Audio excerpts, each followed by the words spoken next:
Hi පුංචි දෙයක් කියන්න මටත් ඉතින් ලැබුණා ඔයාලට කියන්නේ මේ අතින් පඩිය ගන්නකොට අනිත් අතින් බැංකු කොලේ අරන් ඉවරයි.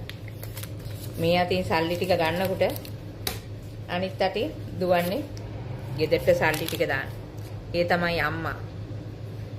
මං වගේම තමයි හැම අම්මා කෙනෙක්ම. මෙහෙන් පඩිය ගන්නකොට අනිත් අතින් දුවන්නේ මේක දාලා එන්න. හැබැයි මේ මාසේ තියෙන්නේ මේ වගේ තියෙන පුතේ සල්ලි නෙමෙයි. මේ වගේ තියෙන්නේ කියන්න බැරි තරම් දුක් කතන්දර කෝටියක්. අපේ ගෙවල් වල නම් අල්ලා දෙයන්ගේ පිටේ ඕන දෙයක් ඕන විදිහට කණ්ඩ දෙනවා. කණ්ඩ තියෙනවා. මොන දේ කණ්ඩ ගෙනාවත් ට්‍රේ එකක ගෙනල්ලා අඩුම තරමින් කේක් එකක් ගෙනාවත් කපලා ඉස්සලම් කුසිය අපිට කණ්ඩ දීලා තමයි මේ මිනිස්සු කන්නේ. හැමදේම මොන දේ කෑවත් අපිට දීලා කන්නේ. ඒත් ඔයාලා දන්නේ නැතුව ඇති මාසේ අන්තිමට ඕගොල්ලන්ට පඩිය ආවට මේ මාසේ ඔයාලගේ අම්මලා උයනවා කියලා එකක් කරලා ඒ වගේ කෑම වෙල සුවඳ විතරක් දකින්න ගෙවල් තියෙනවා. තේරුණාද? හදන කෑම ටික ඔක්කොම අරගෙන යනවා. කණ්ඩ නැහැ. අපි ඉන්න ගෙවල් වලට අල්ලා දෙයන් පිට අපේ මාමලට ගෙදර ඉන්න කට්ටියට තව හරියන්න ඕන. කණ්ඩද බොණ්ඩද අඳින්නද වෙලාවට පඩියද අපිට පොඩ්ඩක් ඔළුව රිදෙනවා කියනකොට බෙහෙත් හේත් ටික දේ සියලුම දේ අපිට ලැබෙනවා. ඉතින් අපිත් මුළු හදවතින්ම මේ මිනිස්සුන්ට අවංකවම රස්සාව කරනවා. මේ සල්ලි මේ මාසේ ඔයාලට එවන සල්ලි වියදම් කරන්න ඉස්සෙල්ලා හොඳට මතක තියාගන්න ඔයගේ අම්මා තාත්තා මේ වැටුප එවනකොට ඔයාලා සිනාමුසුම උන්නේ නෙවෙයි අපේ ඕතන තියෙන්නේ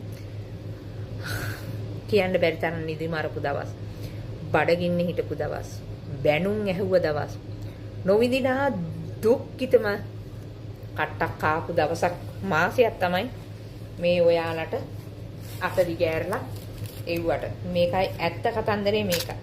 ඉතින් ඒ නිසා මේවා ආවට ඔයාලට ලක්ෂ කියලා හිතුණට ඔයගේ තියෙන කඳුළු.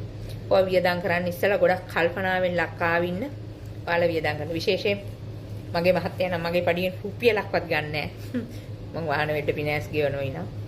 හැබැයි මේ ගෑණිය වෙන පඩියෙන් කාලා බීලා ශරීර අවශ්‍යතාවයලුත් කරගන්න පිරිමි කියන જાතිය ඉන්නවා. يعني කන්නෙත් මේ පඩියෙම බොන්නෙත් මේ පඩියමයි. කාලා බීලා ඇවිල්ලා ෆෝන් එකෙන් කෝල් එකෙන් ගෑන්ට රේෂ්වට් එකක් දාලා උගේ ශරීර අවශ්‍යතාවයත් කරගන්න යනවා. තමන්ගේ මේ දුක් පිඳින සල්ලි වලින්.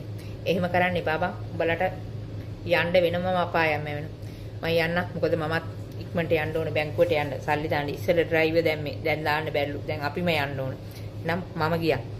ලැබෙන හැම රුපියලක්ම වියදම් කරන්න ඉස්සලා දෙසරයක් හිටපල්ලා. මේ මාසේ පඩිය.